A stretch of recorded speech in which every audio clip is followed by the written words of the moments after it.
Order. It's the Metropolitan Council, Wednesday, October 12th, 2022. Welcome and good afternoon on a weekday.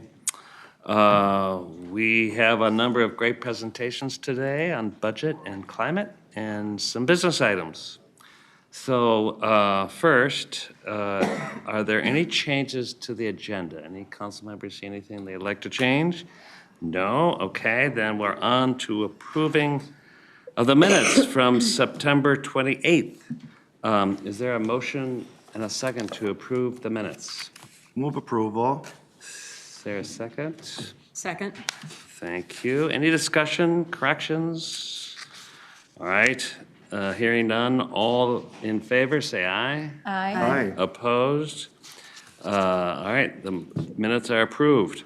And at this point, we have an opportunity for the public to address the council on matters that are not on the agenda, but we have not had anybody sign up in advance. So seeing nobody rush to the podium, I think we will move on to the consent agenda.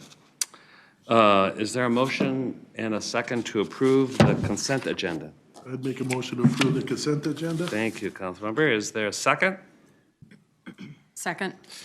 Thank you. Any discussion? All right, hearing none. All those in favor say aye. Aye. Opposed? All right, that motion carried. We're on to the reports from standing committees. And the Community Development Committee has reports on the consent agenda. The Environment Committee has reports on the consent agenda. But on to the Management Committee, Councilmember Johnson. Thank you, Mr. Chair. This is item 2022-267. It's the same week item. The Management Committee just heard this today. It's the Memorandum of Understanding between the Metropolitan Council and the Amalgamated Transit Union ATU Local 1005. The Metropolitan Council and the Amalgamated Transit Union Local 1005 are parties to a collective bargaining agreement effective January 1, 2021 through December 31st, 2023. The union represents 1,965 employees, including bus operators, train operators, technicians, and maintenance and clerical staff. On October 1st, 2022, the parties reached a tentative agreement on a memorandum of understanding modifying compensation in the current labor agreement between the ATU 1005 and Met Council. The memorandum of understanding was ratified by membership on October 10th of 2022.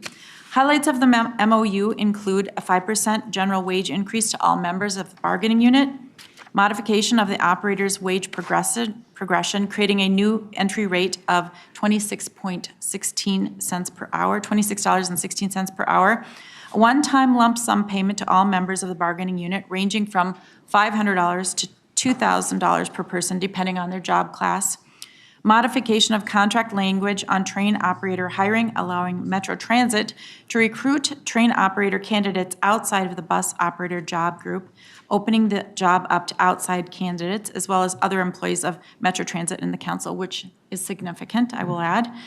The cost of the memorandum of understanding was reviewed by finance and was negotiated within economic parameters established by the council. Again, this was reviewed by and approved by the management committee meeting today. And with that, Mr. Chair, I would move approval to authorize the regional administrator to enter into a memorandum of understanding with the Amalgamated Transit Union ATU Local 1005. Thank you. Is there a second? Second. Thank you. Any discussion, questions? Mr. Chair, I would just like to thank Marcy and her team and all of the hard work that they put in getting to this point today. I want to thank, the management team for staying in touch and Mr. Chair along the way as well to ensure that we got to this point today. And I really do want to thank the members of the ATU for coming to the table and getting to this point. We value our ATU members here at the council, and I'm just thrilled to be able to make this motion today. Thank you, and I totally agree. This is very timely, and we so appreciate our ATU members. We also really want to welcome many new ATU members for our operations. All right, any other comments, questions? All right, all those in favor say aye. Aye. Opposed? All right, that motion carried. On to the Transportation Committee. Councilmember Barber. Thank you, Mr. Chair.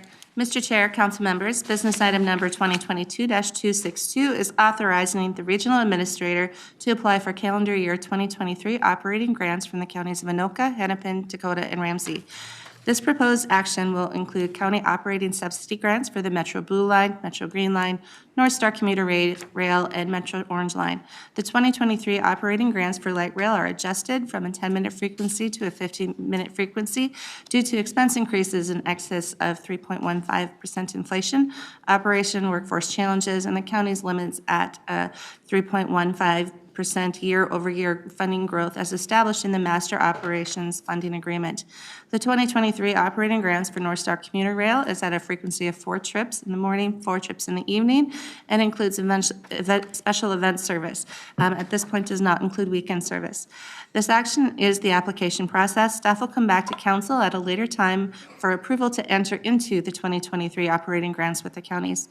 Therefore, Mr. Chair, I move that the Metropolitan Council authorize the regional administrator to apply for calendar year 2023 grants from the counties of Anoka, Hennepin, Dakota, and Ramsey in the amounts as outlined in the business item. All right, is there a second? I'll second. Thank you. Any discussion? All right, hearing none. All those in favor say aye. Aye. Opposed? All right, motion carried. Councilmember Barber. Thank you, Mr. Chair. Mr. Chair, council members, business item number 2022-69, same week, is for the 2023 Unified Planning Work Program for the Twin Cities metropolitan area. The UPWP outlines, details all of the MPO's transportation planning activities, studies, and their associated budget for the upcoming year. These activities stem from the goals and objectives of our 2040 Transportation Policy Plan, as well as the pressing issues expressed by our local planning partners. The UPWP is an application for federal funds. It must be submitted to MnDOT and the USDOT for approval after the council approves it. In 2023, we have over $2 million in budgeted costs for consultant studies. This includes both studies that began in 2022 and have carried over to 2023, and 4 new studies set to begin in 2023. The total budget is approximately $6.4 million. 80% of this comes from federal transportation planning funds. Therefore, Mr. Chair, we request that I move that the council adopt the proposed 2023 Unified Planning Work Program with a total budget of $6,386,890 and including $5,109,512 in federal funds, and authorize the regional administrator to enter into an agreement with the State of Minnesota Department of Transportation and for distribution of Federal Highway Administration and Federal Transit Administration planning funds. Great, thank you. Is there a second? Second. Any discussion? All right, all those in favor say aye. Aye. Opposed? That motion carried. Thank you. I think we're on to the information items, and we have 2, as I mentioned. First is a public comment budget update and the 2023 to 2028 capital program led by, presented by Marie Henderson, our Deputy Chief Financial Officer. Welcome, Marie. Good afternoon, Chair and council members. My name is Marie Henderson. I'm the Deputy CFO, and behind me today is a whole bunch of people that will be presenting our exciting 2023 to 2028 capital. I saw budget. only your name, but I looked across and said, you are leading an army of talent, so thank you. Thank you, Mr. Chair. We're just I'm going to kick it off, but all the talent is behind me that you will hear very shortly. So we can go to the first slide. We will see that we have arrived at our middle step of the adoption of the 2023 unified budget. So on that slide, on August 24th, the council adopted the preliminary budget. Well, that would be very helpful, wouldn't it? It's me. Sorry. There we go. Like I said, we have arrived midway through. On August 24th, the council adopted the preliminary budget, which was most importantly setting our upper limits for our property tax on 2023.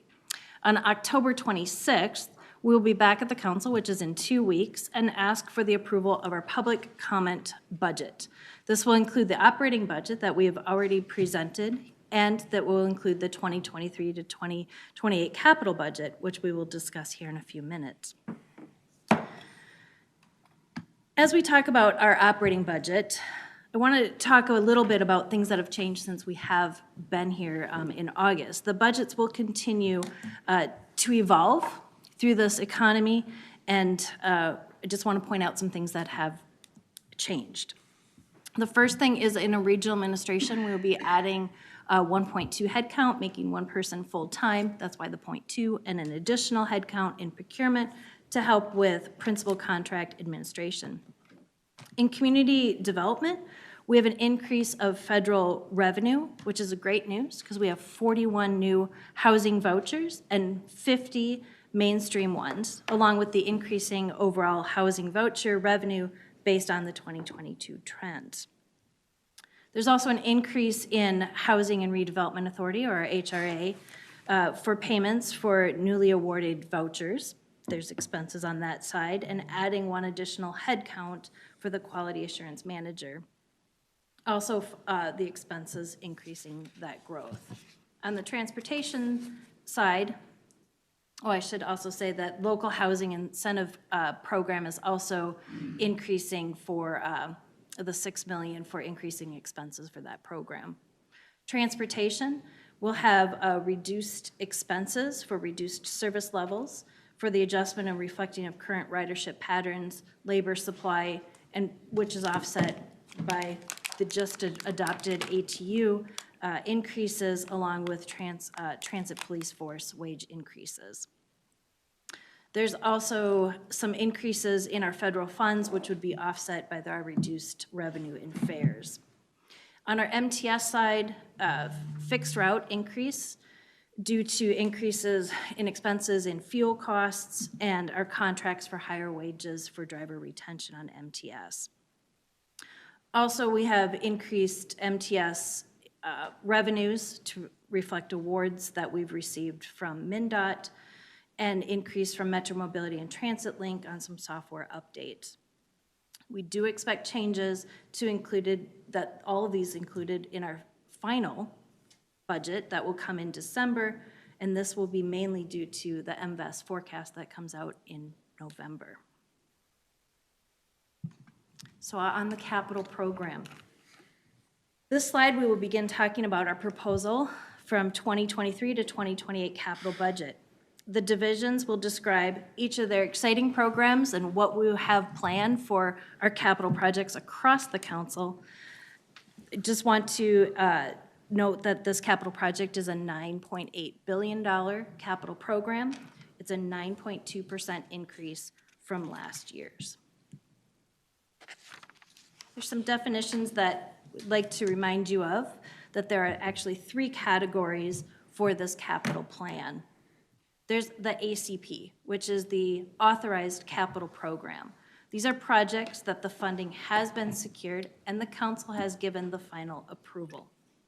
This chart of the ACP shows 2 categories, one that's been authorized and spent, and one that's been authorized and unspent. Then the CIP, or the capital budget program, is what's been planned now for the next 6 years. This category is the plan, but the funding has not been secured and the council has not given final approval on that category. And so that's the overall summary of the budget. Spending for authorized, what we're really focusing on in the next year of 2023 of the $2.9 billion, and then the rest of that for planning for the out years. With that, I'll bring up environmental services so they can start talking about the programs that they're investing in. Thank you. Thank you. Good afternoon, Mr. Chair and council members. My name is Ned Smith. I'm the Director of Finance and Pretreatment for Environmental Services. We will jump right in. So breaking that down to a lower level, you can see that we're pretty much focused on the treatment plants is where the majority of our spending will be by department. That kind of shifts and ebbs over time, and as we look at the different timelines, you'll see how that changes. For uses by category, we'll get into what these definitions are, but majority is focused on preserve. And since we're dealing with systems that are up to 100 years old, that is a good way to spend our money.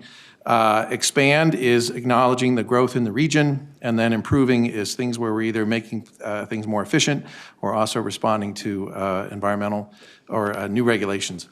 And then on sources, you can see the majority of our funding comes from our regional source. That's our general obligation council bonds. We'll dig in a little bit more on what those look like. PFA is the Public Facilities Authority. That's the state revolving funds from the state.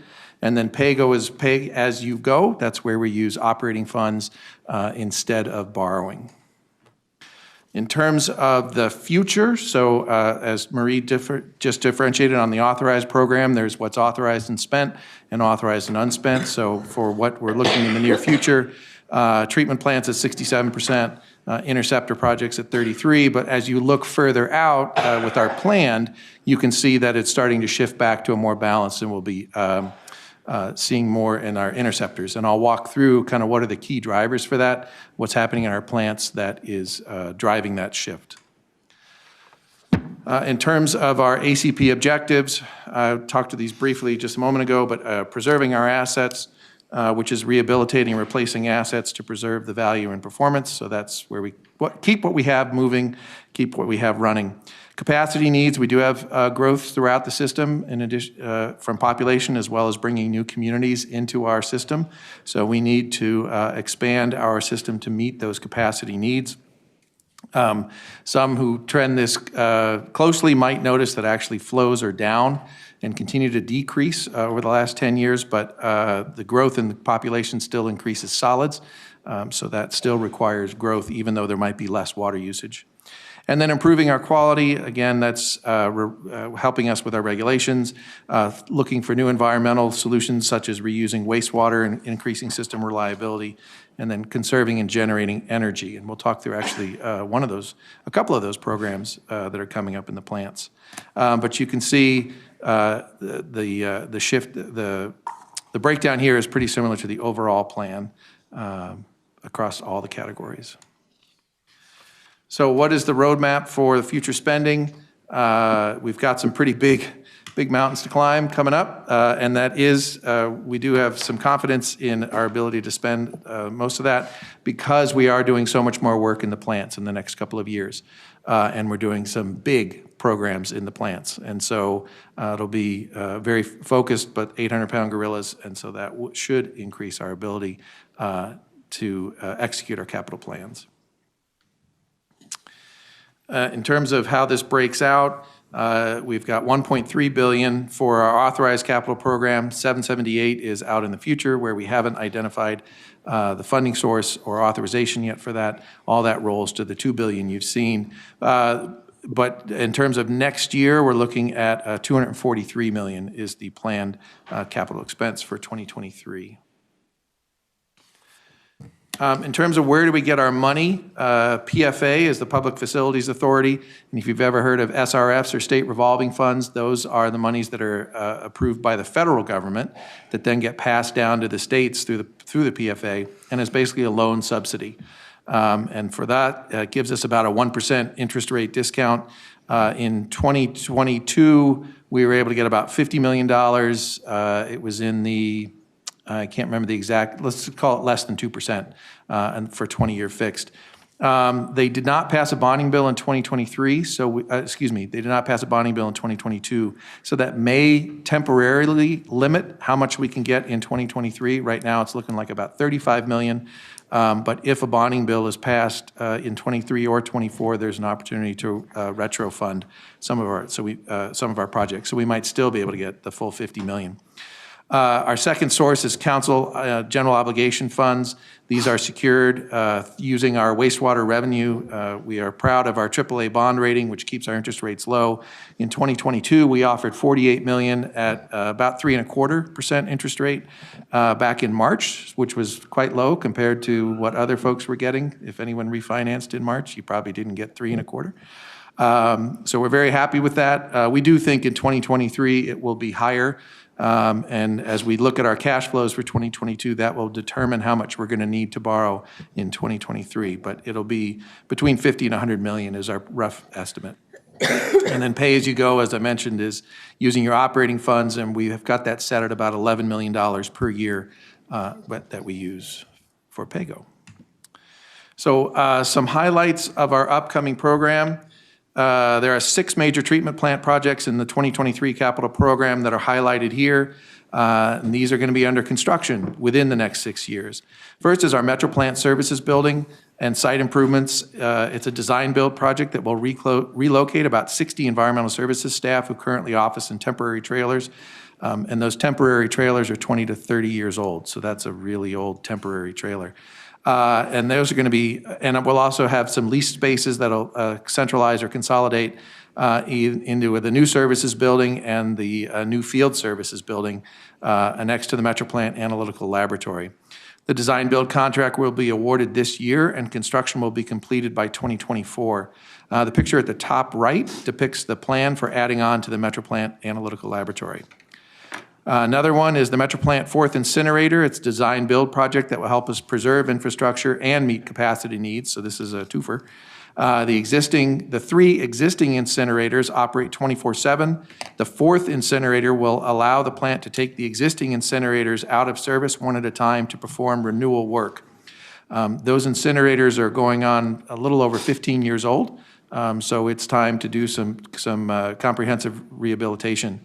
The design build contract will be awarded in 2023, and construction will be complete by 2026. Picture at the bottom left depicts the expansion of the existing solids management building needed to add the 4th incinerator complete with energy recovery and air pollution control equipment. So this also is an improve because it'll increase our ability to generate our own electricity and that we can use to run the Metro Plant. It also generates heat that we can use to heat the plant in the colder months. In addition, we have a new Hastings wastewater treatment plant that's going to be located about 2.5 miles southeast of the existing plant, which is located in scenic downtown Hastings. So we are eager to improve the scenic nature of downtown Hastings by removing our plant. That's going to go to 2445 Ravenna Trail. The new plant will have a treatment capacity of 3 million gallons per day and will be expandable to 10 million gallons per day as there's growth in the region. The new plant will be constructed using design build delivery, and that's 2024 through 2027. The picture at the bottom right is the proposed layout of the Hastings wastewater treatment plant. The 2023 capital program for treatment plants also includes a new Crow River wastewater treatment plant located in Rogers that will free up interceptor capacity for urban core growth. And our Blue Lake wastewater treatment plant improvements of phase 1, which will consist of renewal of our solids treatment facilities, adding a 5th digester, and improving our liquid processes. And finally, we'll be doing some programmer logic controller renewal, PLC. That PLC project will replace about 150 PLCs at 8 wastewater treatment plants due to obsolescence. On the Interceptor program, we have about 120 active Interceptor projects in the capital program right now. So here are just 5 of the kind of the newest and the biggest that are going to rehabilitate facilities that have significantly deteriorated or have reliability issues. These projects are near completion in design and will be advertised this winter. The first is the Excelsior Area Lift Station, L20. And that calls for the abandonment of the existing L20 lift station, which was constructed over 50 years ago. A new gravity interceptor pipe will divert flow from the lift station L20 to lift station L19 in Excelsior. Next one is the Coon Rapids 4NS-525 rehabilitation project. Includes the cured in place pipe, or CIPP lining, which is the lower right-hand corner there shows a liner being fed into a manhole. So that will add about 7,900 feet of 48-inch gravity interceptor sewer. It won't add it, it'll rehabilitate it, and 20 maintenance holes. The L48 rehabilitation and the 6DH-645 force main replacement project, originally constructed in 1971, included buried valves between the wet well and the pumping equipment, and one of the valves has failed, causing significant reliability issues. The ductile iron pipe or DIP force main is over 50 years old, and the gravity sewer outfall has several structural deficiencies. The project includes a new valve vault, force main, and a section of new gravity sewer. The L49 lift station and force main, built in the 1960s in Orono, no longer has sufficient capacity and requires significant upgrades. This project includes the replacement of L49 and capacity upgrades to L46. And finally, 1MN 310 rehabilitation between 23rd and 33rd Avenue North of downtown Minneapolis includes rehabilitation of nearly 4,900 feet of 54-inch concrete gravity sewer interceptor that was constructed in 1935 and is in poor condition, as you might imagine, and the rehabilitation of 13 brick maintenance holes. And with that, I will turn it over to Transit to walk through their capital program. Do you want to just pause and answer any questions since you're here? Yes, Ned? I'd be happy to Did take- anybody have any thoughts or questions While on it's the fresh. wastewater? What's the life expectancy for a large incinerator? Because that's a major, and they're 15 years old now, but we'll rehabilitate them. And then the new one, is it like 50 years or? So I will start talking now until somebody rushes up and shuts me off. But You can make it up. No, we would Mr. Chair and members of the council, one interesting thing about these incinerators is that they are brand new. They did not exist prior to being installed in our location. It was a new technology when it was developed. I'm sure there were other slightly modified, but this was a pretty new technology when they were installed. But I'm going to turn around and see if my general manager will mouth a year to me. 30, 20? welcome, Lisa.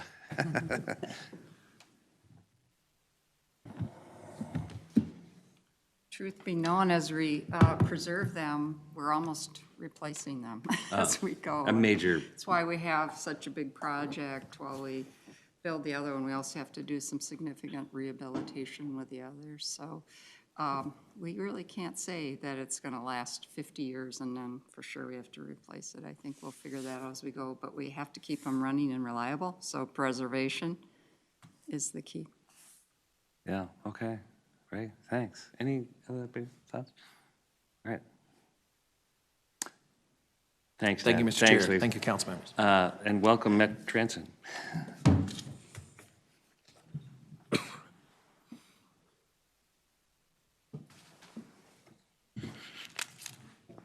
Mr. Chair, council members, Nick Thompson, Deputy General Manager, Capital Programs. Ed Petrie, Director of Finance, Metro Transit.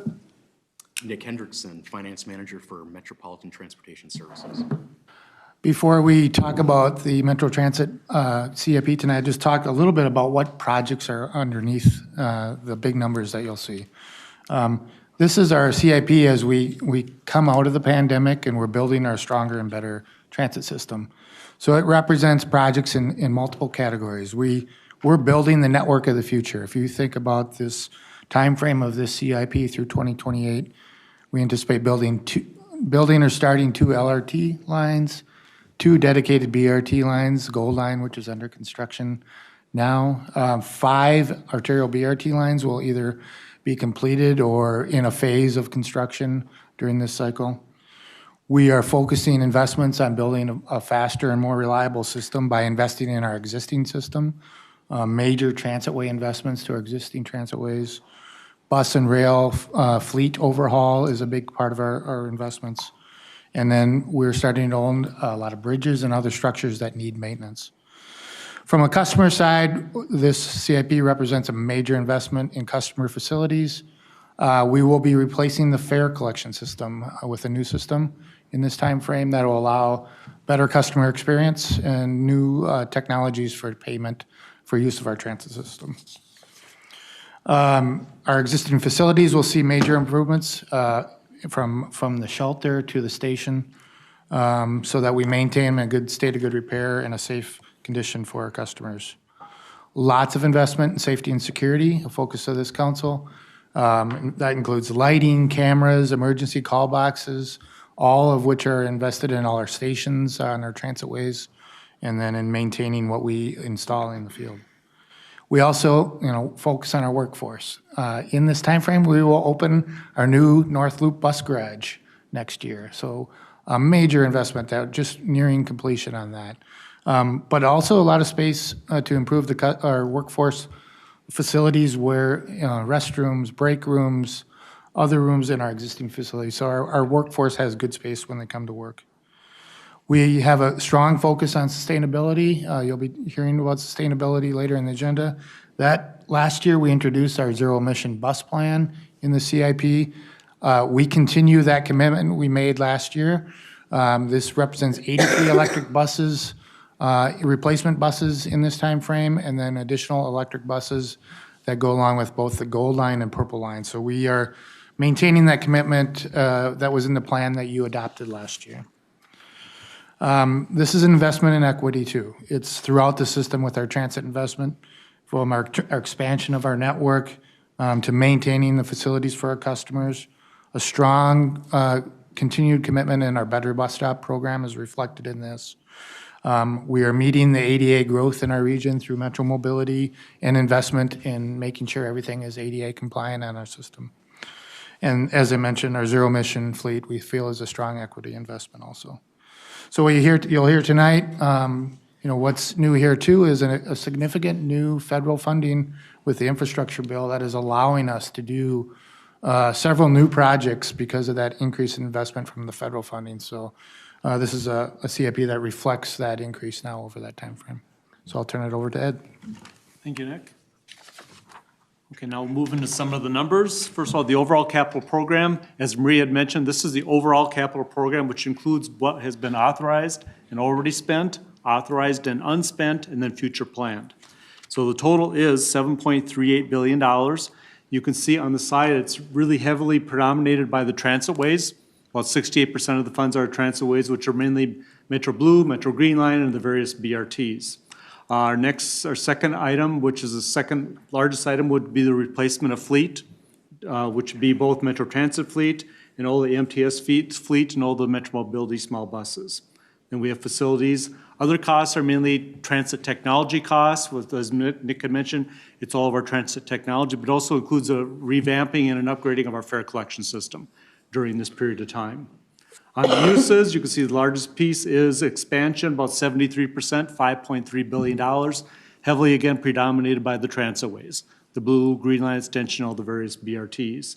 On the sources of revenues, you can see 43% of our revenues are coming from federal sources, which could be federal new starts dollars, federal small starts dollars, our normal 5330 or 5307 formula, the 5337 state of good repairs on both bus and rail, and then, as Nick mentioned, the bipartisan infrastructure funds.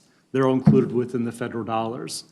We have state funds, which are mainly on our various light rail lines and BRT lines. Local funding would be contributions from the counties for those respective transitways. And the regional bonds or the regional dollars of $764 million, that's the regional transit capital. If you recall, every year we ask for bonding authority from the legislature to issue bonds so we could issue regional transit capital bonds. Those bonds are used then to match the federal dollars of federal grants. Generally, a federal grant is set up with an 80-20 split. 80% federal, a 20% local match. So we use that local match of regional transit capital so we can buy our buses, build our shelters, build our garages, et cetera. So if you want to look at the future spending within the CIP, now this is on the left-hand side is what's currently authorized. So we still have $1.8 billion that the council has already authorized through our various capital budgets that we brought forward. That's 1.8 left to spend. It's heavily predominated again by transitways, about $1.5 billion.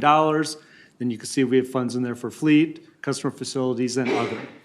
On the planned, which is our future period, now for the year 2023 through 2028, future dollars that we're planning, the funding is not yet secured for those dollars. We're planning for it, we forecasted for it. Once those dollars become available, as you are aware, then we will come to you or come back to the council with quarterly budget amendments, then move it from the planned, move it into the authorized. The biggest piece, as again, consistent with the authorized, is transitways, and the second largest piece would be fleet. Some modifications that we made to our overall program last year and this year, first of all, is maintaining our assets into a state of good repair, and filing our transit asset management plan with the FTA.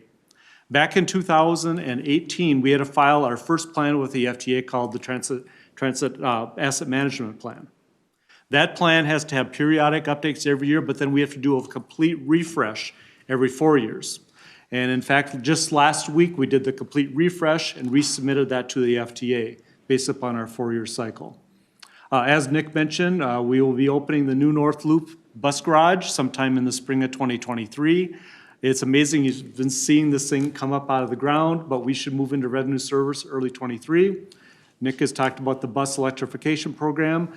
We do include within our program 83 electric buses, and then electric buses for the Gold Line and the Purple Line, which are part of their project budgets. We have a focus to maintain our assets into a state of good repair for both of our public facilities and our support facilities. As Nick mentioned, we have a significant amount of dollars set aside for our fare collection equipment upgrade. That's two different pieces. First of all, we have our GFI fare boxes on our buses. They are of a vintage mid-1990s vintage. What we have done with those fare boxes is we're working on a full replacement plan over a 10-year cycle. So we're basically replacing 1/10 of those fare boxes every year. When we replace buses, we do brand new fare boxes on them. But we also have the replacement or upgrade of our current cubic system. If you recall, we went live with the cubic system with the Metro Blue line when we opened the Hiawatha line back in 2004. We did a major upgrade to the system back in 2009 with North Star. And then, so basically it's been our current system since 2009. So we're proud of it. The fact is that 2009 to 2023, that's 14 years for a technology investment. That's kind of unusual, but we've been able to really get our investment out of that investment, if you will, for lack of a better term. Metro mobility growth, Nick will talk about that. We're meeting the metro mobility growth. One of the things you'll notice within the CIP is the fact is that the Metro Transit buses have about the large buses, 12 to 14-year life. The small buses, which are the Metro mobility buses, generally have a 5-year life.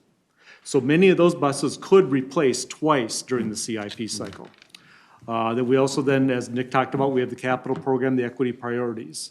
Some of the adjustments we've made is we have Metro Transit buses anywhere running from 12 to 14 years based upon their utilization and based upon how good the bus is yet so we can continue to run it.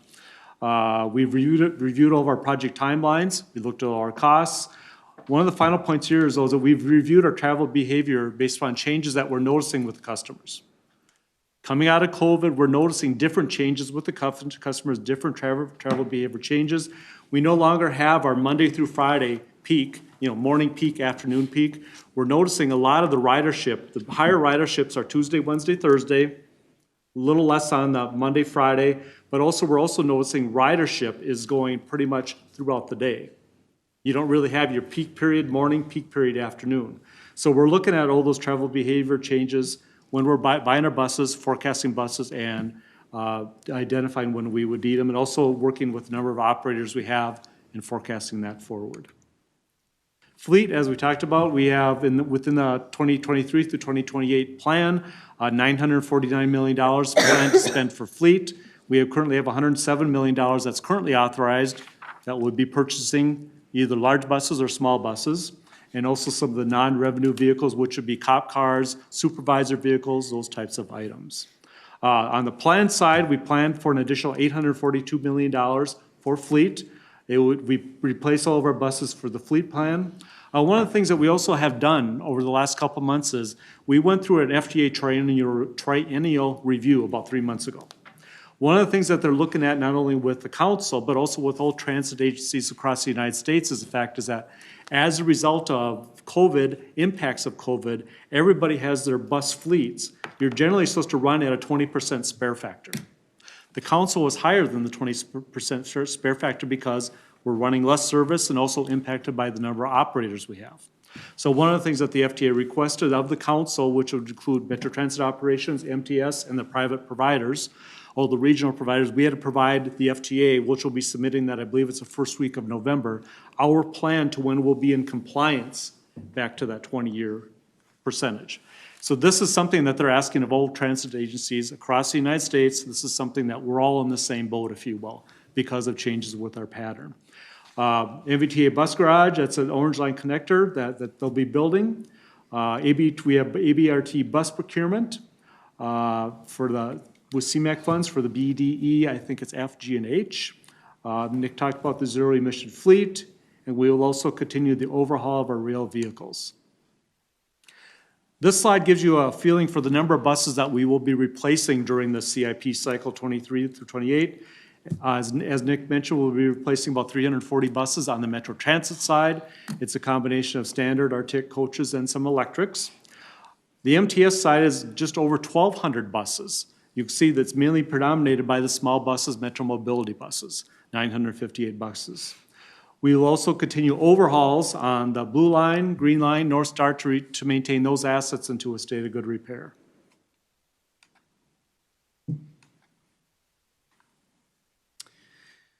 Yeah, all right. So the graphic on the right in this slide is showing the MTS fleet growth. This includes both the MTS fleet and the suburban transit providers. So as you can see, the MTS fleet, shown by the blue line, continues to grow. We were slightly under 800 buses in 2008, and by the end of the 28 CIP, we're projecting right around 1,600 buses.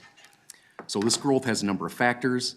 This includes ridership demands, suburban transit provider expansion, service funded through the regional solicitation process, and Metro Mobility expansion. So the majority of this growth on this chart is from Metro Mobility. So the Metro Mobility fleet has grown to over 700 buses, and we have 280 expansion buses programmed in the 23-28 CIP. So by the end of 2028, the METMO fleet is projected to be over 1,000 buses. As Ed has mentioned earlier, small buses have a 5-year useful life, so nearly every Metro Mobility bus is replaced during the course of our CIP, and multiple buses are going to be replaced a couple of times. So then on the left-hand side, the good news is the Metro Mobility forecasted funding starts in fiscal year 2026. State dollars will help fund the Metro Mobility program, and we will still program federal dollars.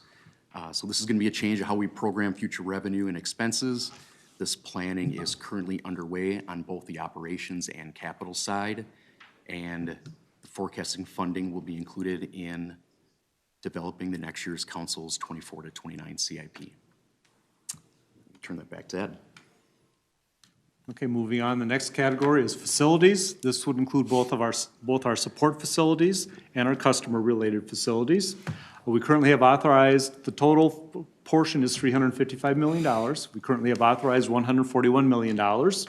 And we include a number of energy enhancement projects. One of the things that we found with all of our energy enhancement projects, they generally have a 4 to 5 year return on investment. So they're very good capital investments for us. We have improvements, repairs, and refurbishments of our facilities to maintain them in a state of good repair. As Nick mentioned, we have the Haywood Campus Administration renovation, really a focus on our facilities for our employees.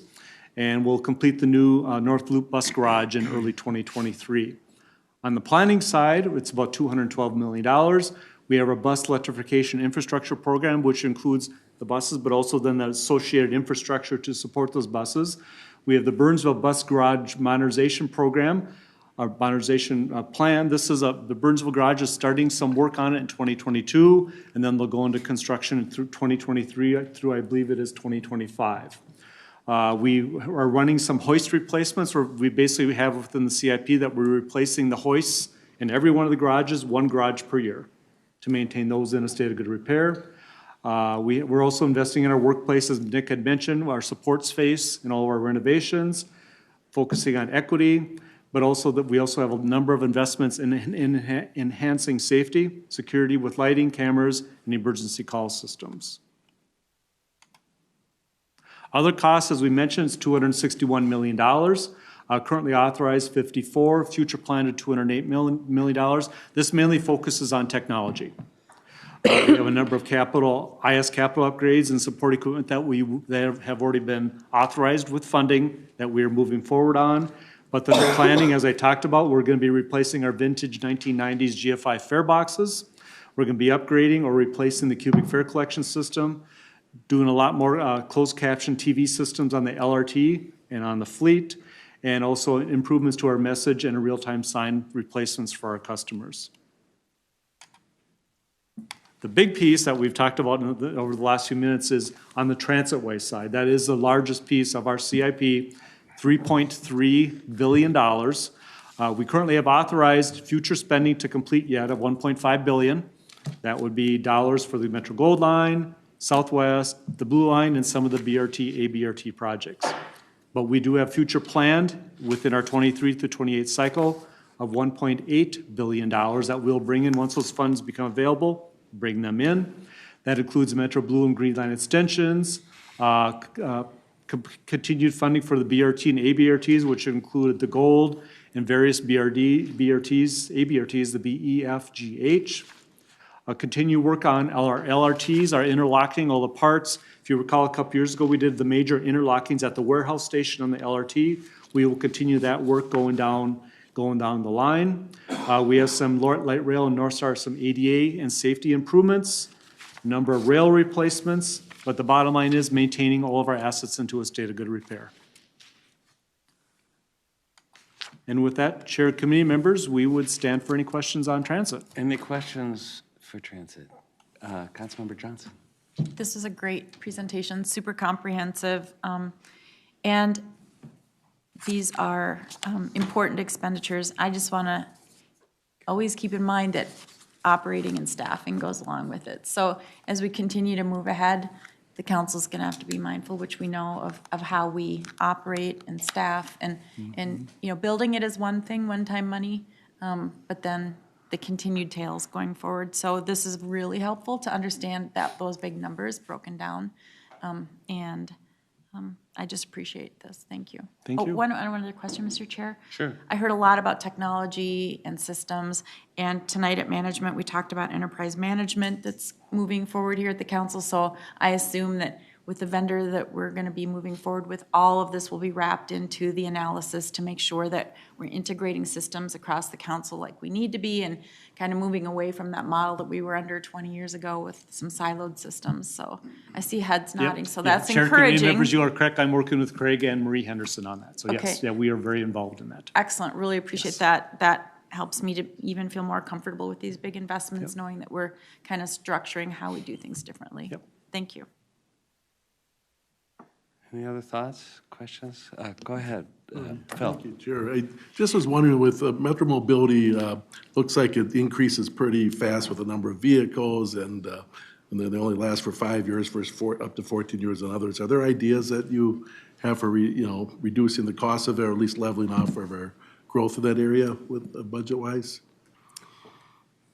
Mr. Chair, council members, I'd have to speak to our program and our fleet manager regarding that. I don't have that specific answer of, what are some of the ideas that they're, talking about. Okay, all right, thank you. Ed, this is kind of a bus guy question, but as the FTA is looking at reducing the reserves of spare buses, because we're not using as many we don't have as many miles on our fleet currently because of reduced service. As that spare factor gets reduced, does this affect our future capital purchases? You would think there would actually be less purchases because of that. Chair, very good question. Chair, committee members.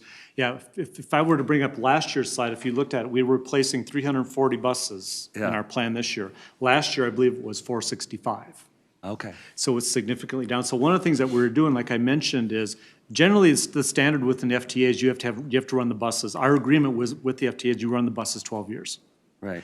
But one of the things that we're finding is the fact is that because of COVID, the impacts of COVID, we're not as running, and because of the lack of operators, not running the buses as much. So as a result, we're extending the buses out to 13, 14 years. So the plan, the spare factor plan that we had to lay out for the FTA that said, this is the total buses we have. Right. This is what our planned replacement cycle is.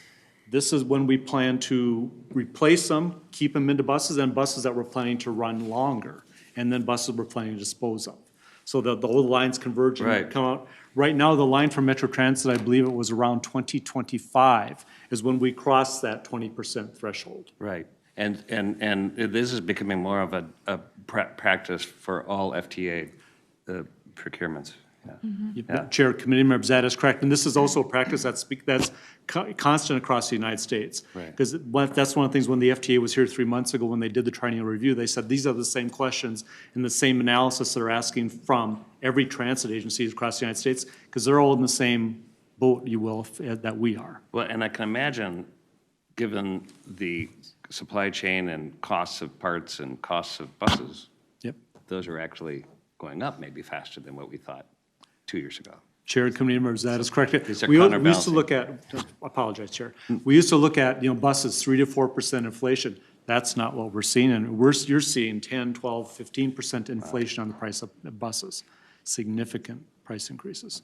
Yeah, great. The other side of that coin, though, is it's also an opportunity within our capital program. Because we do not have to buy very many, if any, buses in the next couple of years, we still have that capital, and we're able to allocate that to kind of a backlog of other needs in customer facilities or fare box replacement, whereas bus replacement's always been our priority. Almost the side benefit of the pandemic is that we're gonna have a couple-year period where we buy very few buses, but we still have that capital that we can then allocate to these other. And capital funding is flexible Yep, for capital needs. yes, so it's the one of the few positives out of this, but while still maintaining a good fleet for what our new system needs. So Chair and committee members, a perfect example I can give you is, for example, is with the upgrade of our cubic fare collection system. That's about a $35 to $40 million estimated cost. Last year, we had seed dollars, if you will, about $3 or $4 million above the line. We had down in Table 3A, about $30 million. We didn't know where we were going to come up with funds for that. So because of the adjustment on the buses, that gave us the opportunity, because we need to upgrade our fare collection system. That allowed us to move that project up above the line and identify funding. I think it was in year 2023, about $35 million. So Right. Good. it was a good opportunity for us and for the region. Chai? Yeah, thanks, Mr. Chair. I don't mean to make the rest of y'all feel old, but I'm probably like the youngest member up here, and I was born in '87. And to hear Ed Petrie call the fare boxes from 1990s vintage humbles me a little bit, but I look forward to the new fare box collection system. Chair, committee members, my point is that that's technology. That's vintage. We're all here. Exactly. Great. Any other thoughts, questions? Well, thanks, folks. That was really, really Thank you. great presentation. Well, yeah, I can remain seated as we move into community development. Right. All right. So the community development capital program is $407 million. In this capital program, we have the regional parks capital program and also the capital program for the 153 properties owned by the Met Council. So about 99% of the capital program supports the regional parks and open space program, and the remaining funding supports the council-owned housing. So for the sources of funding, the program is funded primarily by the state, about 85%, with the region funding about 15% of the program. And we also have a small amount of rental income that supports the housing. The uses by department represents where the funding will go, so we know that 100% of funding in the Parks Capital Program will be passed through to the implementing agencies, and you can see that over $300 million will go to the implementing agencies based on formula funding, and that represents legacy dollars and bond dollars along with our council local match. Another $46 million will go to the implementing agencies through the land acquisition program on a first-come, first-served basis.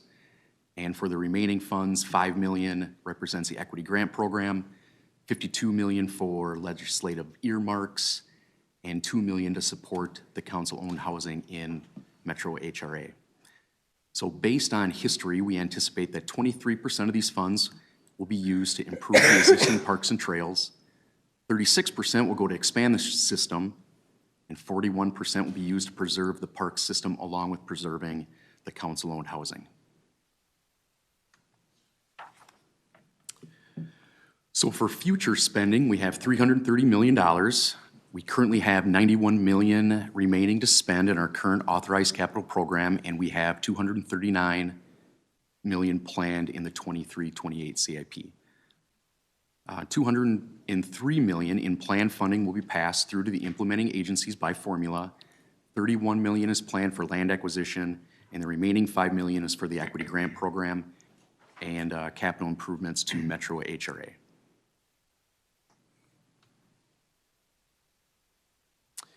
The regional parks and open space system provides a wealth of opportunities for recreation, exercise, and preserves significant green space and wildlife habitat. And in 2021, the regional park system had over 64 million visits.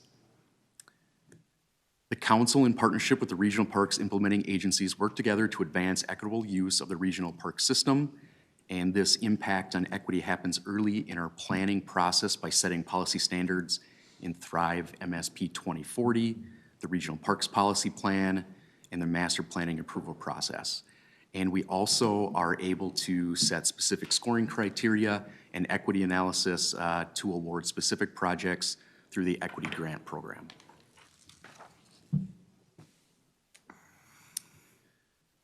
In the Community Development CIP, the major commitments include a council match to anticipated state of Minnesota investments and funding the Equity Grant Program. And for the adjustments that were made, we're really primarily removing 22 from our CIP and then adding that extra year of 2028 into the CIP. So, what this means is that we started with our base of our approved CIP from this year and then programmed that extra year of funding to the CIP based on anticipated funding cycles. So for 2028, we have programmed the anticipated legacy, state bonding, ENRTF, along with the council match, and then added that extra year of funding to the council-owned housing and the equity grant program.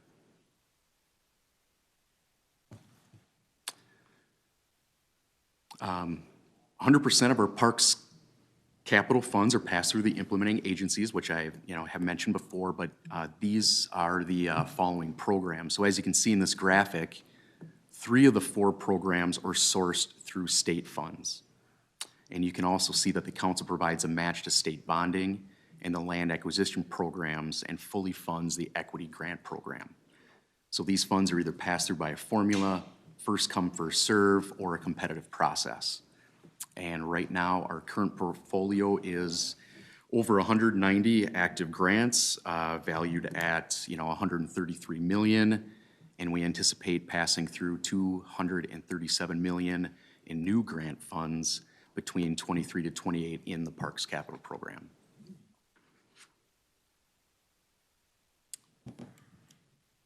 And here we have the capital program that supports the 153 properties that are owned by the Met Council. And just as a quick history, the council acted in 1999 to establish the Family Affordable Housing Program.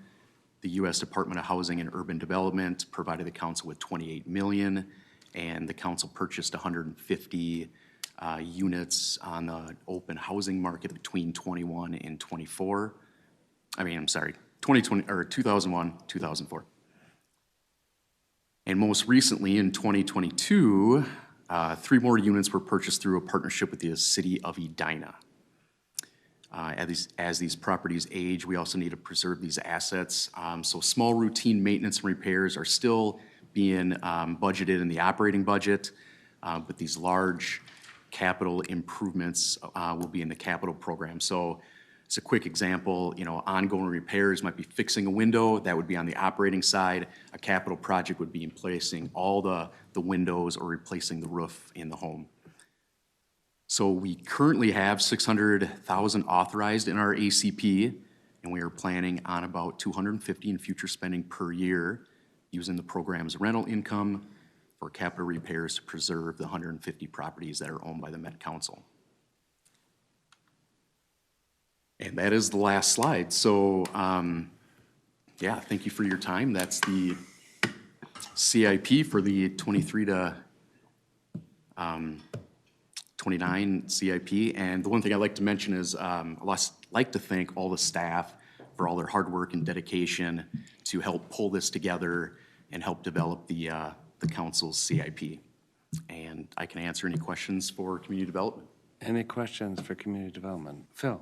Right, thank you, Chair. I just was wondering, could you give me a makeup, or at least a rough makeup of the units? Like, is it some single family, some fourplexes, large apartment buildings, that kind of thing? Could you maybe give me an idea what those units look like? Yes, do we have anybody specific from HRA that would like to speak to that? Good evening, council members and Chair. My name is Stephanie Paulson. I'm the Assistant Director with Metro HRA. The 153 units are a combination of single-family homes, townhomes, and duplexes. Okay, thank you.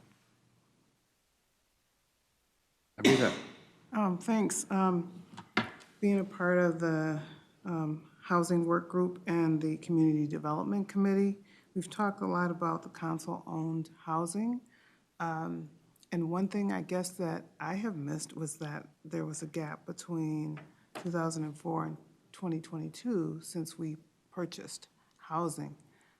It's a long time. That's a long time, and as we've heard from many of our advocates, there's a lot of pressure to have more deeply affordable housing available.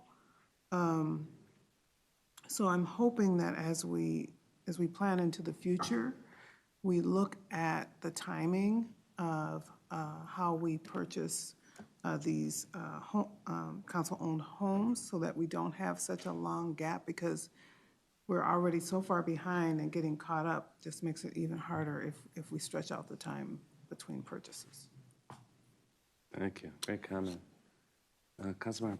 Mr. Chair, Pacheco. maybe it gets to Councilmember Sterner's comments that how many do we really have in 3-bedroom and bigger families? I think we're building a lot of 1, 2 bedrooms now, maybe 2 bedrooms, but for particularly immigrant families, there's a larger family to be considered.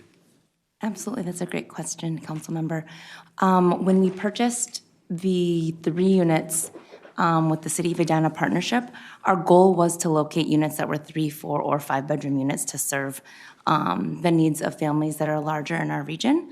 One of the units that we purchased was actually a 3-bedroom unit that we converted to a 5-bedroom unit to accommodate, because we have the largest stock of 2-bedroom units in our portfolio. And so I don't remember, time seems to stand still, maybe a year ago. We did receive preliminary approval from the Community Development Committee to start exploring a disposition and acquisition kind of process for the Family Affordable Housing Program to update our portfolio. And we're working with HUD to kind of work through those final steps. But it is definitely a goal for our portfolio to be able to house larger households. Yeah, Councilmember Johnson. And to that point, great point, it's just really rewarding too to see that our housing vouchers from HRA are going into some of the developments that are, that where the developers are putting in 3- and 4-bedroom homes. I was just at another one up in Maple Grove, had to miss the last CDC meeting, but it was just super to see the families that are in there, and that we're really working to make sure that we're supporting those developments that have those 3- and 4-bedroom units, and those will be affordable units forever because they're built for sustainable affordability long into the future. So appreciate that aspect of it as well. Great, Councilmember Bento. Thank you, Mr. Chair. MICA is hosting their regional bus tours regarding housing here in the metro area, and I participated this morning in the Northeast Ramsey County Metro virtual meeting. They're doing another one tomorrow in Anoka County, and they're all virtual, so if you're interested in participating, I'd encourage you to do so. I'm not sure exactly of what the schedule is. I think some of them may have already occurred, but I know there are others on the agenda, and I found it really reassuring because, like many, I sit through meetings like this or the CDC meeting, and especially at this time of year, and I wonder what's going to happen come 20 and 30 below zero. You know, it's pretty scary to think about what a lot of our families and individuals are facing as it relates to affordable and safe and good housing.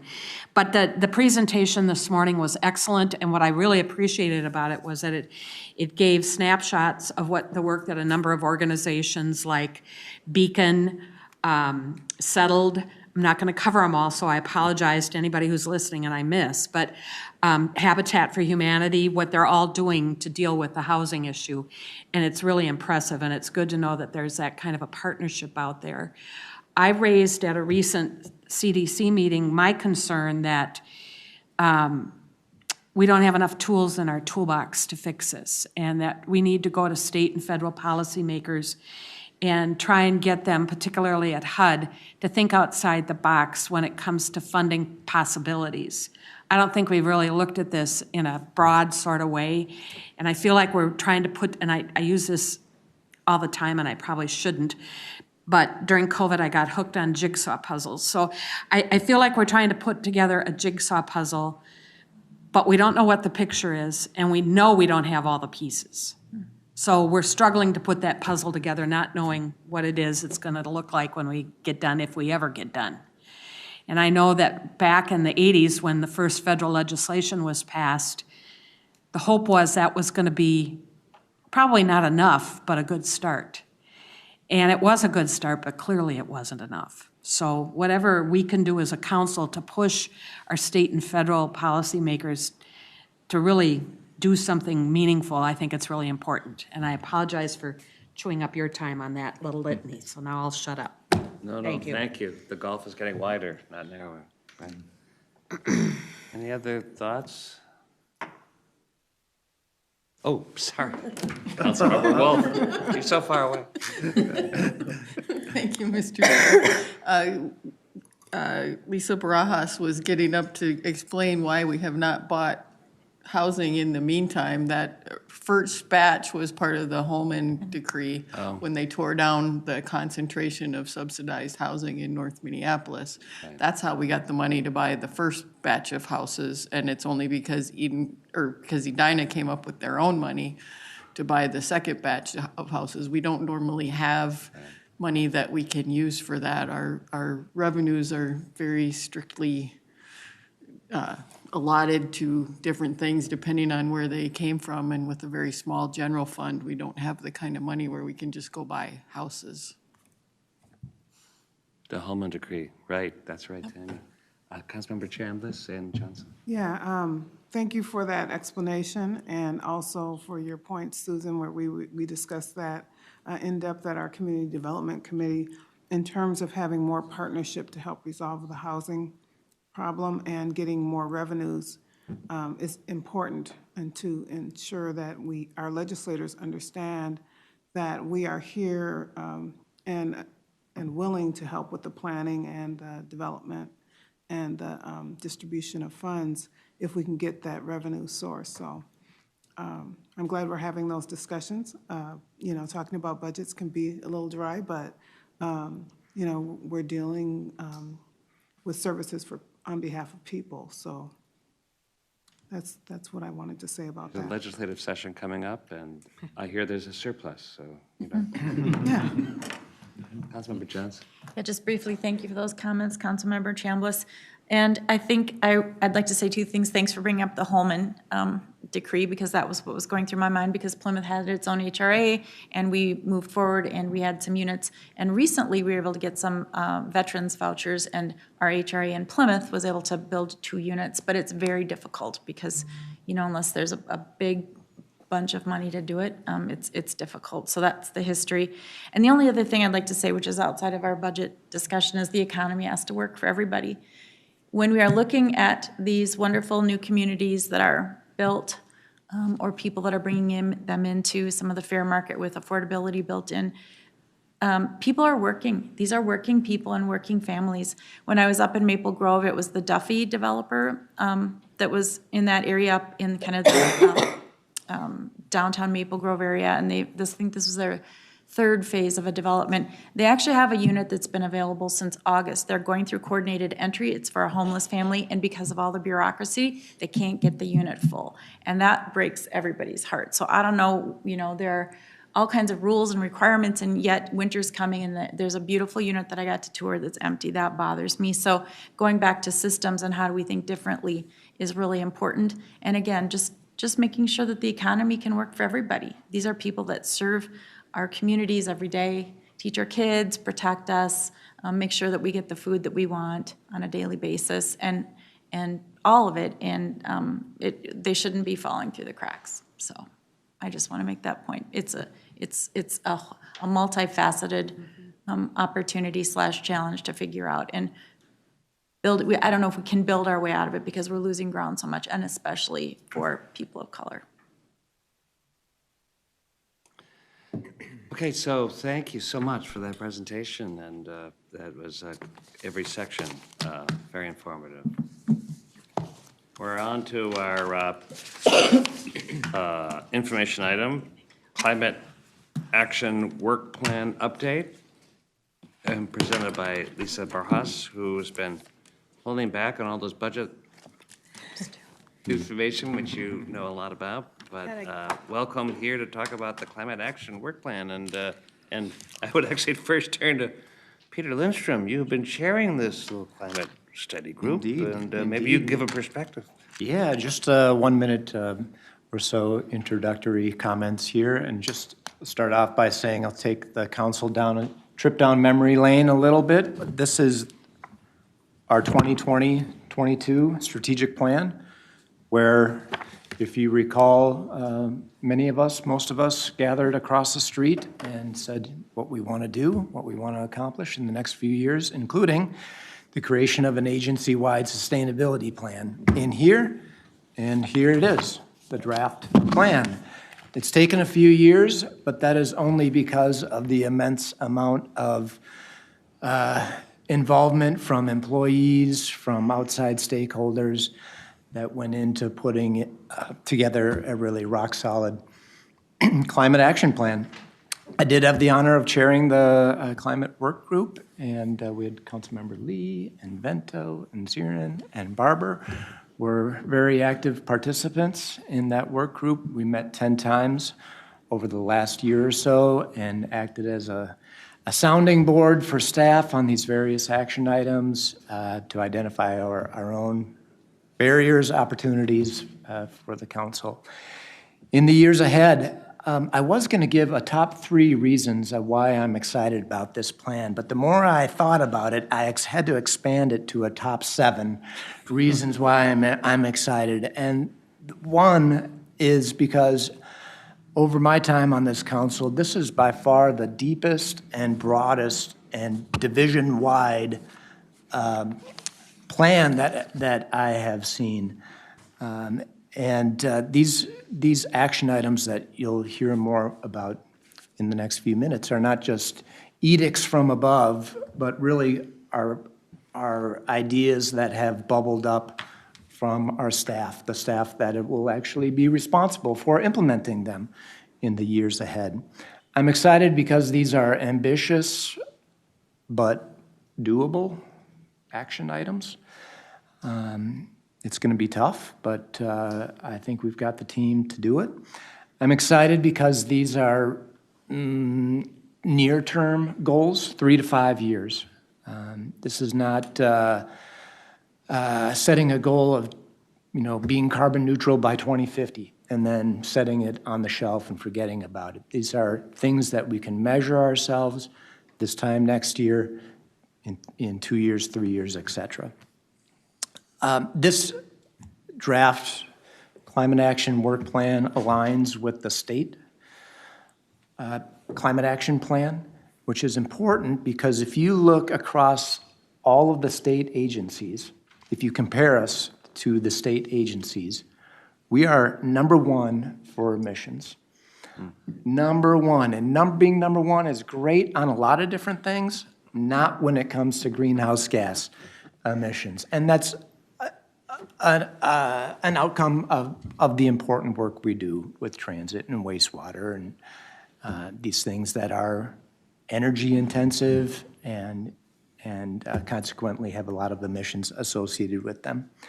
I'm excited about this plan because it really centers on environmental justice, that our actions will be filtered through a lens of environmental justice. I'm excited because it builds on our existing efforts. You know, transit is climate work. Wastewater, doing it efficiently is climate work. Community development, efficiently planning out our land is climate work. And I'll finish up by saying the timing couldn't be better for this to be rolled out, both because there are tons of local governments that are focusing on this effort, but at the same time, the federal government is putting in tremendous resources. Just recently with the Inflation Reduction Act, huge commitment to climate action. The Infrastructure and Investment Jobs Act that passed before that, huge investments in upgrading our infrastructure, which we just heard, some of it's 100 years old and really needs it. And so all of that is climate work, and so I will turn it over to Lisa to take it from there. Well, thank you and members who participated in the last couple of years.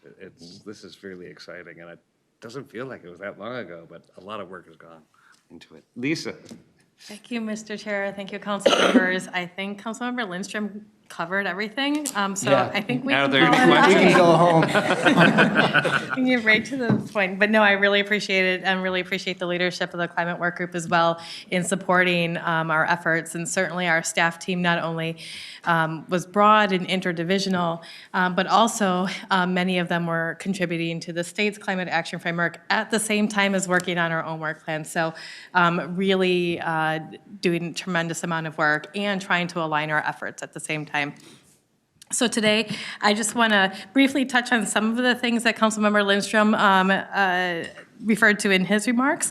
I'll talk about our role, the purpose of our climate action work plan and why it's important, commitments that we're making in the plan itself and the strategies to fulfill them, and then refer to our matrix of proposed actions and the next steps for our project going forward this fall. So to get started, as Councilmember Lindstrom said, the Climate Action Work Plan really builds on the tremendous amount of existing work that the council has been doing over the last 10 years. But the intent is really to unify our efforts across the council to reduce our climate impacts and prepare for a changing climate. The Climate Action Work Plan defines our commitments, our strategies, and actions that will strengthen our ability to deliver services to the region through leadership, collaboration, and stewardship. These words should all be familiar to you. They're things we talk about in Thrive MSP 2040, things that we discuss frequently in our policy plans and even in your strategic action plan as well. Our Climate Action Plan also moves us forward on the commitment we made in Thrive MSP 2040 to become a regional leader on combating climate change and to work with others in that work.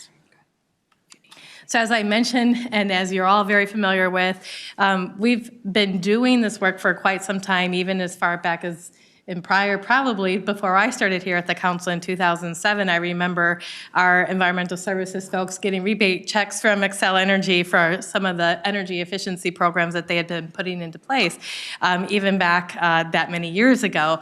But some of the more recent work is on the slide here, and if you're clicking through this online, these all link to resources on our website as well. But you've heard about from Transit just tonight, even on the zero emission bus transition plan and how that's folded into our capital program as well.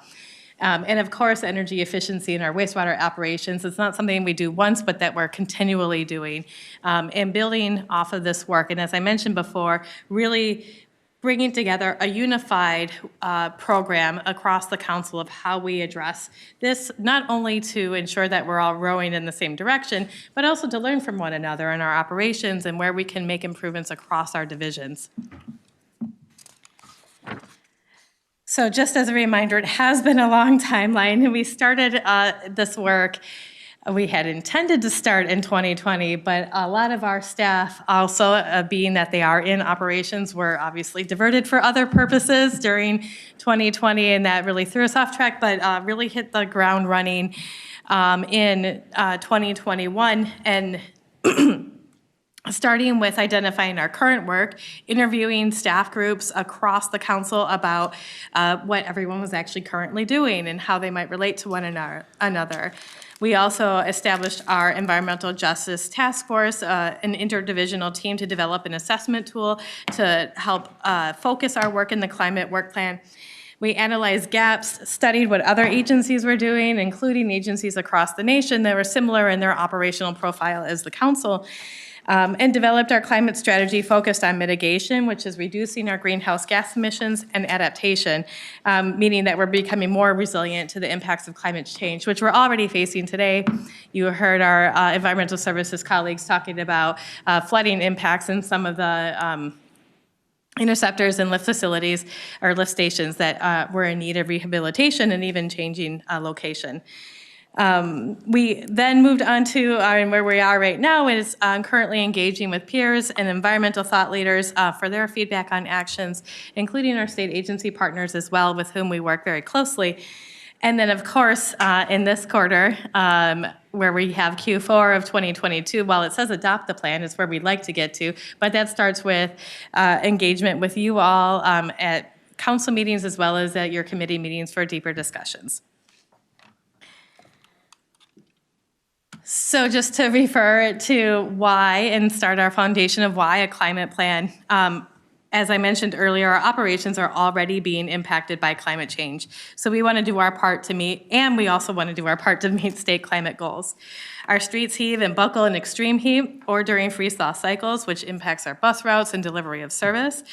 We're already, as I mentioned, experiencing flooding that impacts our regional wastewater pipes, and they can't always be maintained due to increasing flood conditions. It also impacts our ability to reach the locations to actually perform the work. Some of the roads on our way to our wastewater facilities are flooded, not this year because it's been dry, but in most years in our regular conditions. Our regional parks agencies are also experiencing those impacts, and a large part of community development's capital improvement program is actually supporting regional parks, implementing agencies in their capital investments and ensuring that they're also not continually flooded. But it is something that we see in a lot of rehabilitation and even changing of roads and trail locations in order to ensure that facilities are accessible and available for recreational opportunity. Our transit vehicles and systems also lose operational reliability in extreme heat. Prolonged heat in this last summer is a great example of that. And in addition, reducing emissions from our operations and assisting local governments to reduce theirs will help us meet the state vision for carbon neutrality, which is set at that 2050. We see that as a vision, and what we have in our plan is commitments to start moving us in that direction. As we mentioned earlier, our largest source of emissions are what we are because of our operations. Our state agency partners don't necessarily have the same sort of operational responsibilities that the council has, which is why we are the largest source of emissions compared to our agency partners. But we have two main sources, and the first is electricity. Most of our emissions result from our wastewater treatment plant operations in that regard, where energy efficiency not only is important for saving dollars, it's also important for reducing those emissions. And then in our mobile combustion, while fossil fuels power our vehicle fleets with Metro Transit and Metro Mobility, I think I'm missing a page in here. There it is. Sorry about that. It's important that, as you all know, that we continue to explore opportunities to electrify our fleet where it makes sense, and where we can also ensure reliability of service. So what you will see posted on the website is a draft of our climate action plan. It's a brief document we hope you will be able to read through quickly. It's about 30 pages or so, and it's structured in such a way that it starts with that vision and then has commitments, strategies, and actions. And it's really meant to dovetail with the state's climate action framework, which is a higher level set of priorities, including a vision, but priorities around how we will all get there together. the council's climate action work plan is really internal to our own planning and operations. It's not a plan for the region of what the region should do or what other local governments should do, but we certainly recognize the importance of partnership, not just in our operations, but across a variety of opportunities that we have in front of us to both mitigate the impacts to climate change and become more resilient to them. As Councilmember Lindstrom mentioned, this is a 5-year timeframe with the goal of doing annual reporting on what we've accomplished in the last year, what we were able to, what barriers we might have encountered, what opportunities might be in front of us, and what progress we're making. And this plan certainly lays the groundwork for additional action beyond 2027. I will note, as Councilmember Lindstrom noted, that the plan is ambitious, and the intent is for us to kind of have a stomach bigger than, or our eyes bigger than our stomach. We know that sometimes there are opportunities for additional funding. I think these recent ones, the IIJA and the IRA, are prime examples of that having a plan that says, but for money, we would be able to do this. We wanted to be able to make those things clear. If we had this, we would be able to accomplish these items so that we are ready to take advantage of those opportunities when they become available, rather than kind of a scramble of what we typically see in the past when we haven't been organized in our efforts, where we said, I think we could do something. When's the application deadline? And trying to figure out and kind of rally a team to quick put in an application and hope that we could actually get that done. Taking this multi-year approach to think about, well, what are we already doing? What can we make part of our regular action? What could we do a little bit more with, or pivot or do better together? And then what else could we do if we had additional resources to do that actually sequences along with where we're at? So that's what you'll see in the plan as we dig in a little bit further. But first, I'm going to walk through strategies. I want to make a note before I do that. You'll also see posted on our website a shorter summary page. It's colorful. It's just the commitments and strategies at a higher level. If you want to read the rest of the text, you can go ahead and look at the plan. The commitments start on page 4 of the plan, so if you want to follow along, you can do so as well. But I just wanted to highlight for you these, I think we've got 5 commitments that are high level that direct our work going forward.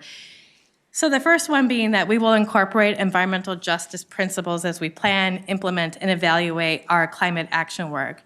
Totally recognizing that in this effort that we can't just say we did environmental justice as part of the plan work, that it also needs to apply to our implementation of the projects and strategies and actions that we put into place going forward.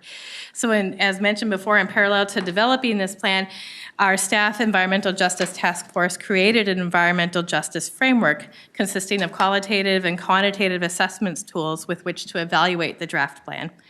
The focus of our environmental justice efforts are to improve environmental outcomes for Black and Indigenous households, communities of color, and people with low incomes who have been disproportionately harmed by environmental racism, pollution, and climate change impacts. We will address these issues through equitable and intentional engagement, thoughtful policy creation, and service delivery that is focused on improving environmental conditions and enhancing climate resilience. And we already have to do Title VI work for a lot of our efforts in transit and in some state efforts related to wastewater. But in this, we are thinking more broadly and going beyond just checking the boxes of those requirements as well. The purpose of the EJ evaluation of our climate plan is to uphold our commitment to incorporating environmental justice principles in all stages of our climate work. Our second commitment is to accelerate emissions reductions from our operations to achieve carbon neutrality. And some high-level strategies that we have noted in here are to promote reduction of transportation-related emissions, to convene and partner with regional stakeholders to expand climate collaboration related to emissions, to track and report greenhouse gas emissions, and to maximize energy and resource recovery opportunities. Our third commitment is to accelerate regional emissions reductions through existing and new partnerships. And strategies include promoting the reduction of transportation-related emissions, I need to look at a different one. I gave you the wrong strategies for the second commitment, but the second commitment is to maximize energy and resource recovery opportunities to account, oh, I did that, and to investigate opportunities to mitigate greenhouse gas emissions with the highest global warming potential. On our fourth commitment, we will reduce risks and impacts of climate change hazards to our facilities and our services. We've started some of this work through a climate vulnerability assessment that you may be familiar with that we published early in your administration. That includes a lot of recommendations for what to do in relation to inland flooding specifically. We're really good with managing floodplains along rivers because we're required to do that, but overland flooding and standing water in our roads and across our areas of accessibility have really come to the forefront over the last several years. But specifically, having this commitment allows us to put that implementation into action with strategies such as incorporating adaptation measures into facility and services planning, design, construction, operations, and maintenance, identifying opportunities to install and maintain sustainable landscapes on our properties, and expanding staffing and training related to climate work to carry out this work. And finally, our last commitment here is to support and collaborate with partners to advance regional climate adaptation efforts. Some of the strategies included here, including that convening and partnering with regional stakeholders. We've heard that frequently across our engagement, not just as part of this climate action plan, but as part of our engagement around the variety of tools that we've provided over the last many years. And then further, building off of that, to continue to provide and expand our technical assistance and tools and data for regional and council-specific decision-making. So before I move on to the remainder of this presentation, I wanted to pause here and just check in on whether you all had thoughts or questions around the commitments and the strategies before I move on. Anyone? You got it. All right, thank you. So the other item that you'll see posted today and part of the climate action plan is a very large and small font matrix of actions. Because there's a lot. I think we have 60 plus actions associated here. And like I had mentioned before, there are both things that we are already doing. Those are listed as ongoing. There are things that we could enhance or do better together. And then, of course, there are things that, but for additional resources, we could do those as well. You'll see in that strategy matrix a connection on the left-hand side of the matrix to the starting with the council commitments and then the strategy and the action associated with that. Then we also identify the lead division for that work, as well as the other divisions that would be participating in those actions to ensure implementation. We also identify the council's role. In some cases, we are the implementer. In other cases, we're the convener. And so we are looking at that, not just of the things that we will do in-house, but how we partner with others to do that. And then we also identify the type of work that it is, if it's new work, if it's enhancement, what the timeline for the work is, and then as part of that prioritization, whether staffing is available or funding is available, and we've assigned a priority number with that. The climate action plan text itself describes what each of those columns means, sort of a key, if you will, as you get to near the end of the plan. We are not going to talk about these actions tonight. It's a lot, but we did want to give you the opportunity to read over these, spend some time, over the weekend, by your fireside, keeping warm, and really dig into them and be prepared for discussion at some of our upcoming committee meetings. We really would like to hear your feedback on whether the actions, if there are any things that you have questions on, if there are actions that you're not so sure about, if there are any concerns you might have about any of them, or if there's anything that you think might be missing that we should be having on the list. And so we'll be really focusing in those committee discussions on the actions that are related to that committee, so transportation actions, that transportation committee, for example, so that we can have a deeper discussion there. And I just wanted to give you, sorry, I should have put this a little bit earlier, but in our environmental justice assessment, we in this effort, our task force, as I mentioned, developed a framework that was applied to the draft work plan and has been incorporated already. That framework that our staff task force created was done with a lot of collaboration with peer agencies and other agencies across the region about what we should be considering, using what the state has, what other local governments have used as examples in other governments across the nation, as well as what they use for application within their communities as well, to really get a well-rounded, like, how are people doing this? And then applying that to our climate action framework. So that has already been incorporated, that feedback and the recommendation, into this plan. And one of the key recommendations from our task force was to more fully develop the environmental justice framework to help transition into our implementation of this work and thinking about it more broadly across the council's work as well. So as part of that, we will engage impacted communities to develop that framework, and we'll include environmental justice guidelines for implementation of not just the climate action work, but also consideration in our long-range planning efforts and other work that the council is responsible for.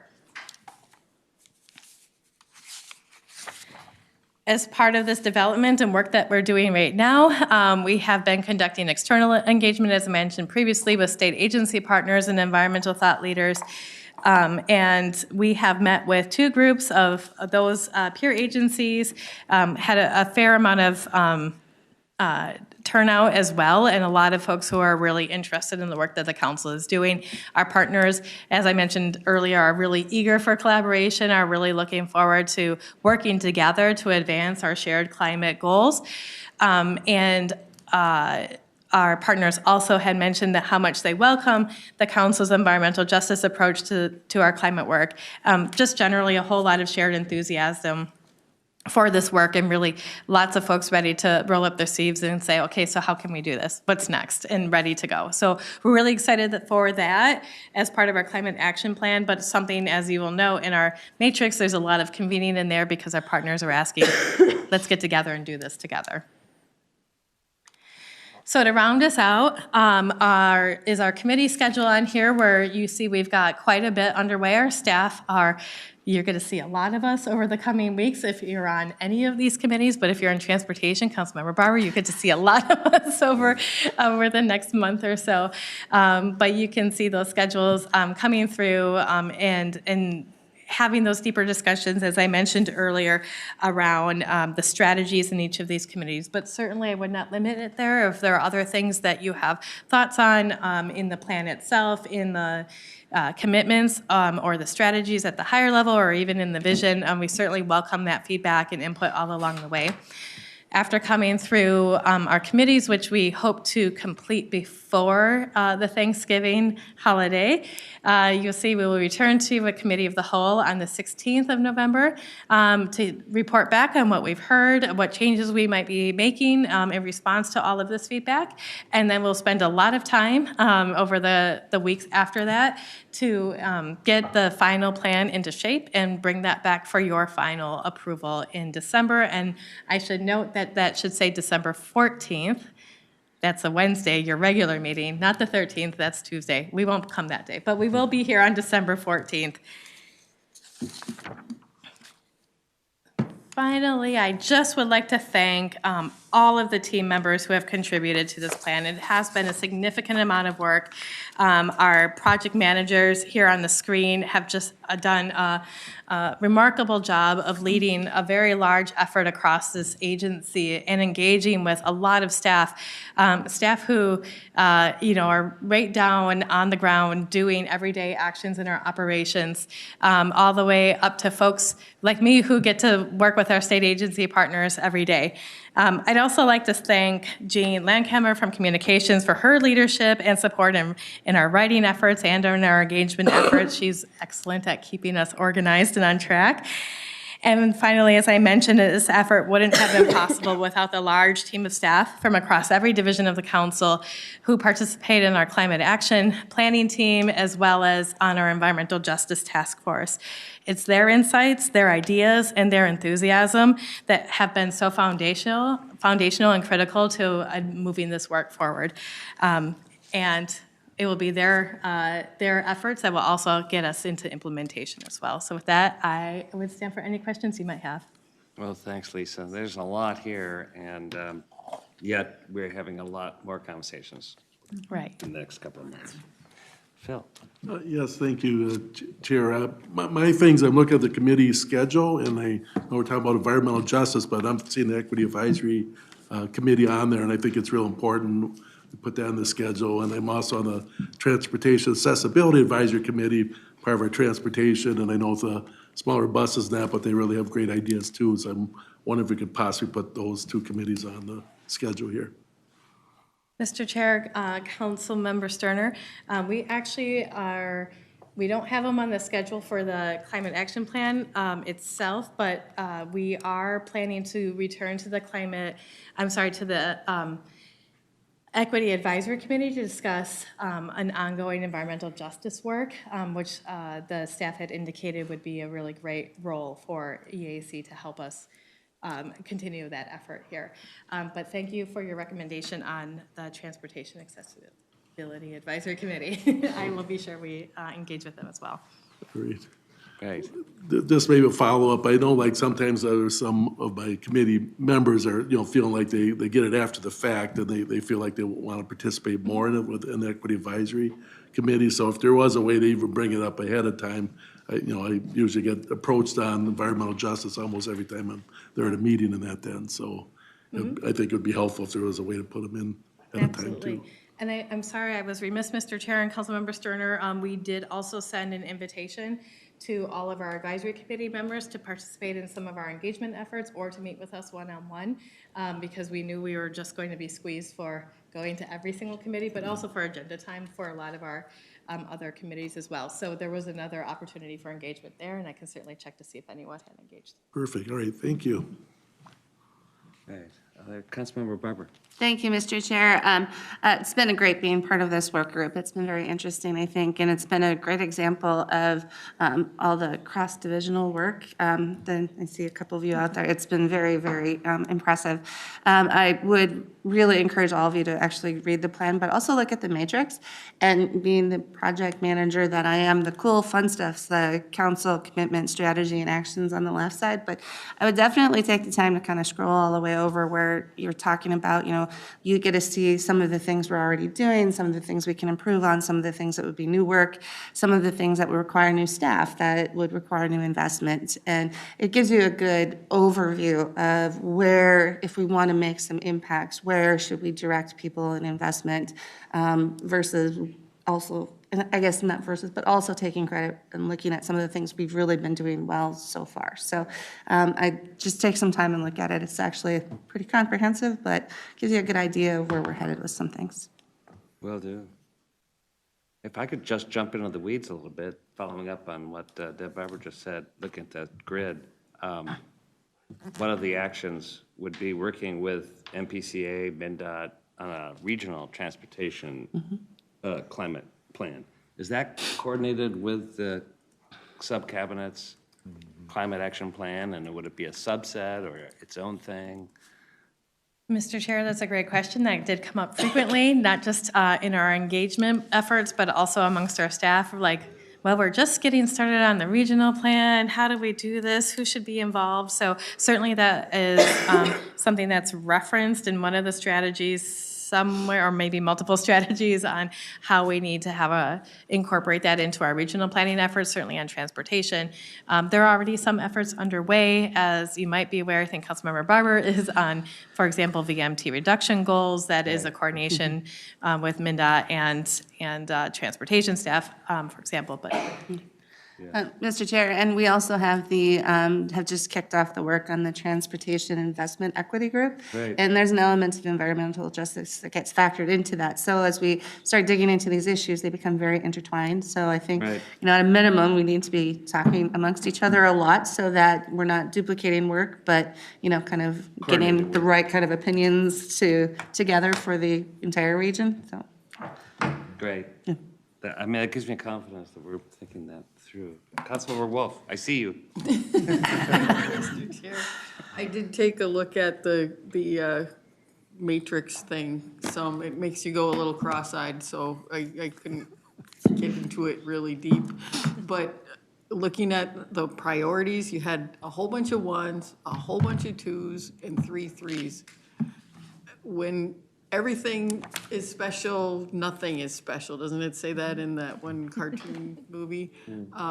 Why is it only 1, 2, and 3, and why are there so few 3s? Mr. Chair, Councilmember Wolf, that is an excellent question, and it is a reflection of, if you look on page 19 of our draft, at the bottom of that page, it says what the prioritization means, that 1 is essentially high impact, low difficulty, so that these are actions that are easier to accomplish and are of high impact, and they should be a higher priority for implementation. 2 is major projects, so they're high impact and high difficulty. So actions that are difficult to accomplish but have a high impact and worth doing but may take more time to implement and should be prioritized carefully.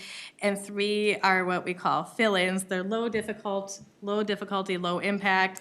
So there's something that we could easily do but may not be as worthwhile. That's what that level of prioritization means. It does not necessarily mean this is the order we're going to do them. Okay. I think you'll want to look to more on the timeline piece for understanding better how we've organized them. Thank you. Great questions. All right, any other comments, thoughts? Okay, it sounds like a lot of work, great presentation, much more coming, more conversation. I know we'll all be engaged in that. And with that, thank you, Lisa, so much, and your staff. Do any council members have any reports or comments they'd like to share at this point? Councilmember Lee. Thanks, Mr. Chair. Excuse me. I just wanted to say, next Wednesday morning, I look forward to going to the groundbreaking for the gold line in my backyard. All right. Anyone else? Councilmember Vinta? And I look forward to going with Councilmember Lee. Good. And I would imagine Councilmember Gonzalez will be there too, along with our chair. Excellent. Okay. Count on it. Mr. Chair? Yeah, Yeah, thank you, Mr. Chair. I'd just like to note that tomorrow I'll be attending a grand opening of a project at Met Council, a housing project, affordable housing project that Met Council had some involvement. It's called The Beam. It includes 72, it's in North Minneapolis on West Broadway in the Harrison neighborhood, I'm sorry, rather the Jordan neighborhood.